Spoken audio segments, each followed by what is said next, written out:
Hey, this is Stacy from Let's Cook, y'all. Welcome back to our channel. If you're new, welcome. We're so glad you're here. We hope you'll enjoy the content on our channel and you'll consider hitting that red subscribe button. We're back with a brand new week of some easy and delicious meals. We hope you enjoy all the food in this week's What's for Dinner video. The first meal this week is a pantry staple for me, using a box, or in my case, half of the box of a stuffing mix. I usually like to use a chicken flavor. This is cut in half. You feel free to use the whole box. You take some water and cover the stuffing mix so that it's not dry and crunchy. We're going to let the water absorb. In the meantime, I have grated about 1/3 cup grated carrot. I checked to see how much of the water had absorbed. If you need a little more, add it. You're just trying to get it to soak in and absorb the water and soften up. I take 1 can of tuna fish and drain it. Remember, I'm cutting it in half. Use 2 if you make the full recipe. Once the water has absorbed and the stuffing mix is spongy and kind of wet, I add it to a larger bowl and then add the drained tuna, the shredded carrots, and mix those together. Some kind of a pickle relish. You can use sweet. I prefer dill. Some kind of cheese. I use whatever's open, cheddar, Colby Jack. Some mayonnaise and some seasonings. I use this favorite Morton's Nature seasoning that I love, and just mix all that together. It's very similar to a salmon patty or a salmon croquette, but we call these tuna patties in our house. I mix it until it's the consistency where I can take a blob in my hand and form it into a patty and it holds together, because these can be slightly challenging to flip in a skillet. I take the mixture and make up the patties and put them in the refrigerator and refrigerate them for a good 30 minutes to an hour. I think that helps them set up a little bit. If you've watched many of our videos, you know 2 things to be true: that I love mayonnaise-based things and I love to make my own sauces. So when I have things like tuna or fish, I like to mix up a quick tartar sauce using mayonnaise, dill pickle relish, lemon juice, dried dill, and salt and pepper. Got these to try in the air fryer. They supposedly bake in 10 minutes, but I took the directions that were on the bag, ran them through airfryercalculator.com, and at 450 for 9 minutes, that translates to 400 for about 7 in the air fryer. So we'll give these a try while I cook up the tuna patties in the skillet. I've always pan fried these tuna patties in a little bit of hot oil. I've never tried them in the oven. I'm sure they would work, and if I'd not been using my air fryer for the green beans, I would have definitely tried them in there.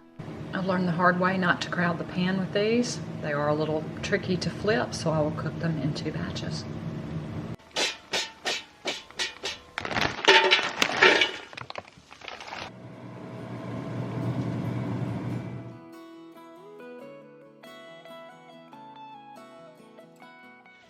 That's after 7 minutes. They're not very crispy. I may put them back for 1, maybe 2 more. I did stir them, flip them around after about 3 or 4. Probably not going to be as crispy. Nothing's as crispy from an air fryer as a deep fryer, but probably not quite as crispy as I would have liked. Today I made some easy tuna cakes, just using things that I always have in the pantry. Made a quick tartar sauce to go with them. We're going to try the crispy fried green beans that came out of the air fryer. The bag's from, I think it's Bird's Eye. And did a quick Caesar salad. Instead of Parmesan, I swapped it out for feta and added black olives to the croutons. Make it kind of a Mediterranean Caesar. Tossed it in my favorite bottled dressing, which is this, I guess I'm pronouncing it right, Cardini's brand. So we will make our plates. Tim will be thrilled to have tuna. That's what's for dinner today. I love these green beans. They were delicious, but they're a little pricey. They're $4 a bag at my Kroger.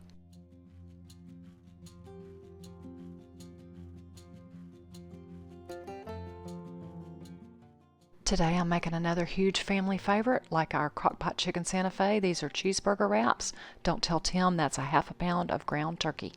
Since I'm using turkey instead of beef, in addition to the other seasonings, I'm going to add some Worcester, some salt and pepper, some dried minced onion, and I'm also going to add a little bit of steak seasoning to mimic more of a beef taste.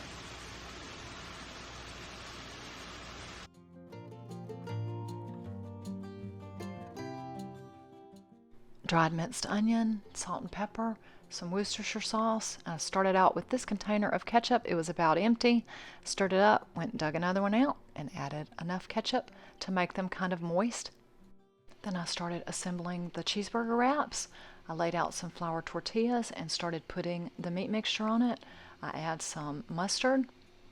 I'm sure you could add tomato. I just don't like tomato, so I rarely do it. I do add pickles because I love pickles. And then some shredded cheese. Obviously, you could switch these up any which way you wanted. Roll them up kind of like a burrito. You can fry them in a skillet. I use the little, like a George Foreman or a Cuisinart griddler, panini press. Anything works. They just need to grill. Making a very old family favorite, cheeseburger wraps. Instead of using buns, we just wrap all the ingredients for a cheeseburger in a tortilla and grill it. Tim's got some chips. I'm going to cut me some fruit. I just hadn't gotten to it yet. And I've also got some hummus and radishes. Cheeseburger wraps and sides is what's for dinner today.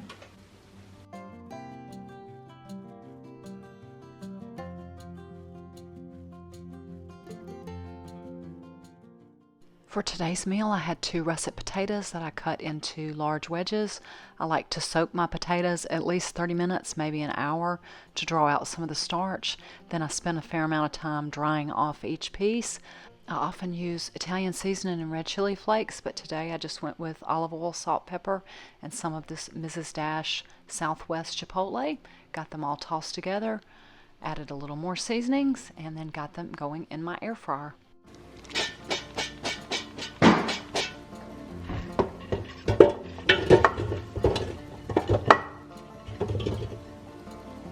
Overboard. Thank you, sweetheart. Check them out about 15 minutes. They take 20, 25, 30. Just depends on the size of the potatoes. This is 2 full russets cut into various thicknesses. Tim's new favorite combination of a dipping sauce is mayonnaise, mustard, ketchup, and some Tony Chachere's seasoning. I had the sour cream out. We tried that. We decided we liked the mayo version better. Tim just wanted a sandwich. He took some of his favorite local sausage and grilled it up. He's going to cut it up. I did some potato wedges in the air fryer. I thought we'd do them loaded with butter, cheese, bacon bits, sour cream, salt and pepper. Hot potatoes. He said he just wanted a little dipping sauce. So basically meat and potatoes is what's for dinner today.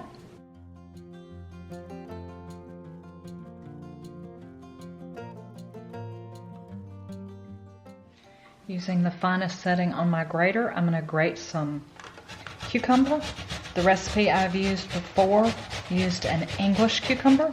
I don't have that, so I'm just going to use what I have. I'm going to grate probably about half of this and then salt it. We're going to try to draw out and wring out as much of the liquid as we can.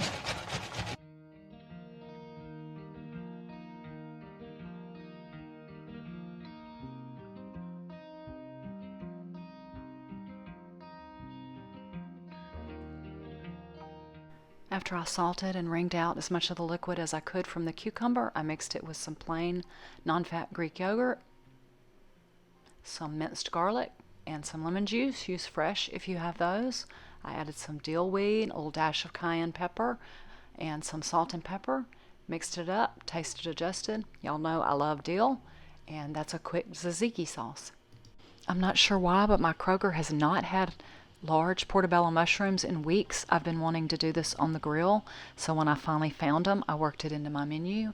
I took the stem and the gills out of the portobello mushroom. I thought about making a cheese filling that included ricotta, but I ended up just going with mozzarella and Parmesan that I mixed together and then added some basil and Italian seasoning. Got that all mixed together and then stuffed into the mushroom caps to go on the grill. In the meantime, I took 2 pieces of naan or flatbread out of my freezer. I do freeze my naan and my tortillas. I used the tzatziki sauce we mixed up as like a base. I cut some pitted Kalamata olives and I quartered some marinated artichokes. I also chipped up some fresh baby spinach and some red onion, and I layered all of that on top and then topped with 3 cheeses, some mozzarella, some feta, and a dash of Parmesan on the end. So how long will these take, you think? Any idea? Wingman? Probably about 5 minutes. All right. We'll finish the pizzas. They'll be on next.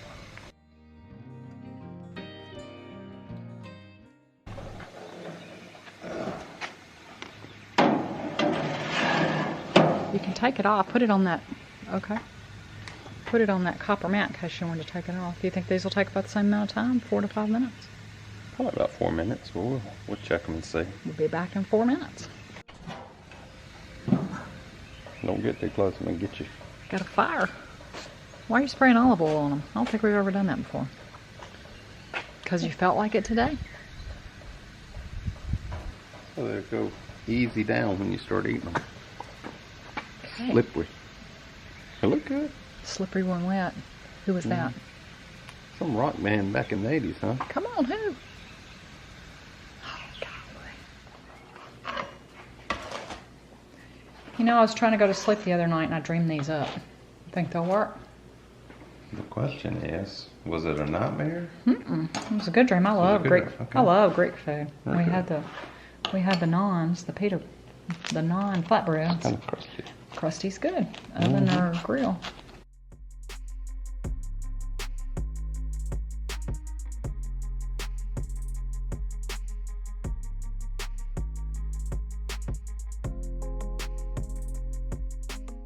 And our week of family favorites rolls on with one of our favorite desserts. This is a skillet cookie that I'll leave a link to the recipe for. We've shown this in a previous video. You mix a cup of brown sugar and a half a cup of granulated sugar, and then mix in 3/4 cups of melted butter. Then you add 1 egg and 1 yolk, 2 teaspoons of vanilla, 3/4 of a teaspoon of baking soda, a teaspoon of kosher salt. After that's well combined, I work in 2 cups of flour, 1 cup at a time. After that's well combined, then it's 1½ cups of semi-sweet chocolate chips. It's a very thick dough. I put it in a very well greased cast iron skillet and bake it in the oven. This is a skillet cookie. This goes in a preheated 350-degree oven for as long as you want it.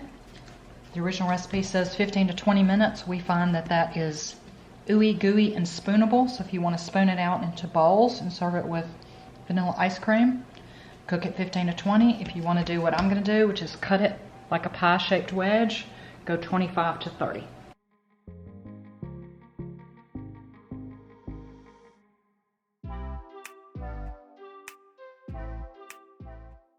Tim's not feeling that great, and so one thing that each of us likes when we're not under the weather is for the other one to make ramen.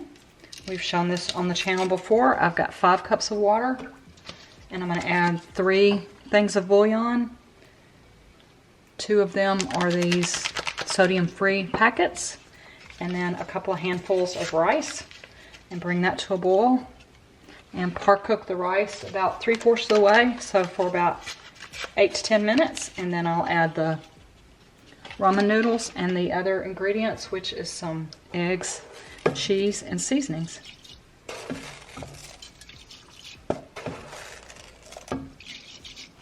Once the rice has just about cooked, we add the ramen noodles. Last time we showed this, I broke them up. Tim was not happy. He likes them whole, and since he's sick, he gets them his way. These will cook about 2 to 3 minutes, and I will discard the packet. We don't use that. I can drip stuff all over the place, and it just naturally It's cleans not a itself up. self-cleaning stove. It's a Stacy clean stove. I thought it was self-cleaning. I thought that was amazing. It's a miracle that when you drip stuff all over when you cook or fix eggs or grits, it's amazing. I thought that was something. I just come back in here, and the stove was just as clean as it could be. I said, well, It's a miracle. Once the ramen noodles are just about cooked, we crack in 2 eggs. We do not beat them. We put them in whole and let them start cooking. Give them about 2 or 3 minutes, and then once the whites are starting to set, we're going to break them up with a big spoon. We like the big chunks of white and yolk. Tim feels well enough to supervise. This is his recipe. You want want to do it, you can put your hands on it. There you go, sweetheart. There you go.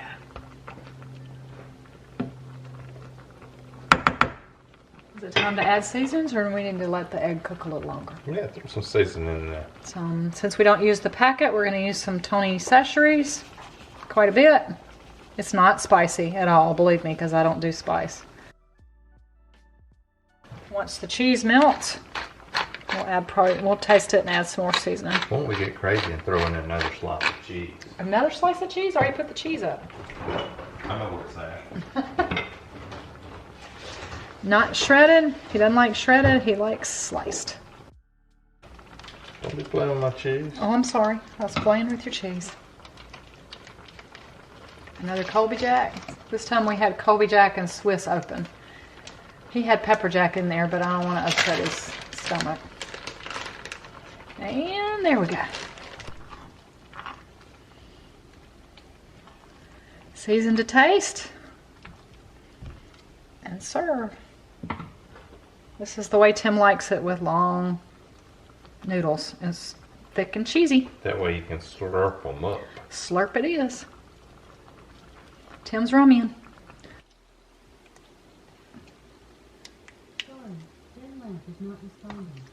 Wow.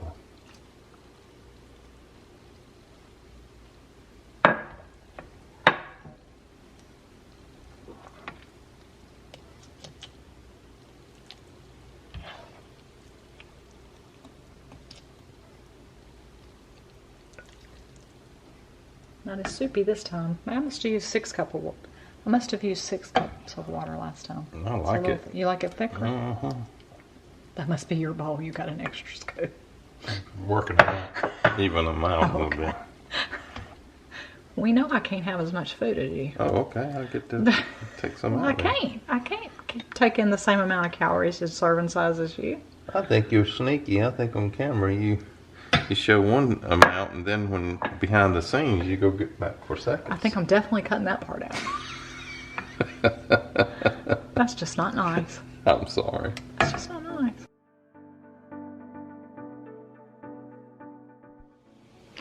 Played in a golf tournament today, and they served crawfish, and I even brought some home to share with Stacy.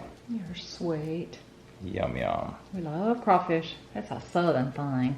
It's like Mississippi lobster. Thanks so much for stopping by and watching. Take care. Have a wonderful and truly blessed day.